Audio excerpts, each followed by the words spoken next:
Ambition is a noble thing to have, a drive and a goal that one can strive for to achieve something that they feel is important to them. Unfortunately for the Crimson Box, the wax wings it was flying with were melting before they even started.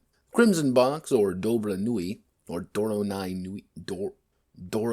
Nui, is a Bionicle fan RPG by Red Star Games with the intent of bringing Generation 1 of Bionicles to the table. While this may seem interesting at first, the main thing it suffers from currently is a single defining problem: bloat. The system is it's a D20 system, but it complicates things by making it a D&D 3.5 plus 5th edition plus homebrew editions, which adds further bulk to the game, such as adding sectional armor, or each race having passive effects on top of 2 sets of proficiencies, as well as having a life path system, as well as having a rework super-type archetype class system, all with their own mechanical intricacies, as well as having a build-your-own weapon system, as well as having over 70 unique masks, all of which are completely lore accurate. This isn't even going over the 10 content expansions, which are needed to get the full experience of the already 300 plus page unformatted game. However, I will address that one man's bloat is another man's essential mechanics, but there comes a point where a lot becomes an overwhelming amount, and the Crimson Box has clearly gone past the point of overwhelming. As a second note, the game isn't really for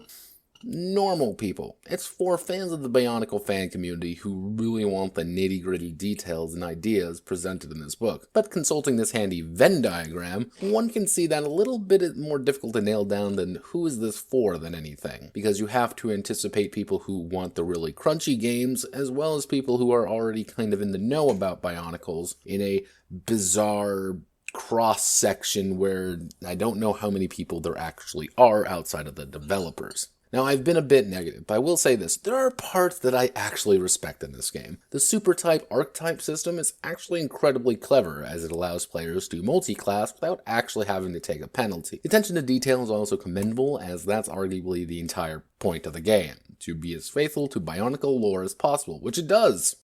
I think the Crimson Box should serve as a lesson in the thin line of hubris and ambition, that's designed to push it to the limit, but also understanding when to pull back. The lead developer has reached out to me clarifying that there will be fixing numbers and repairing some of my gripes with the game, which is good, but they're also committed to other parts, which again, I find admirable in its own way. Shine on, Red Star Games. Shine on, you crazy diamonds. My name is Notepad Anon, and this was the Crimson Box.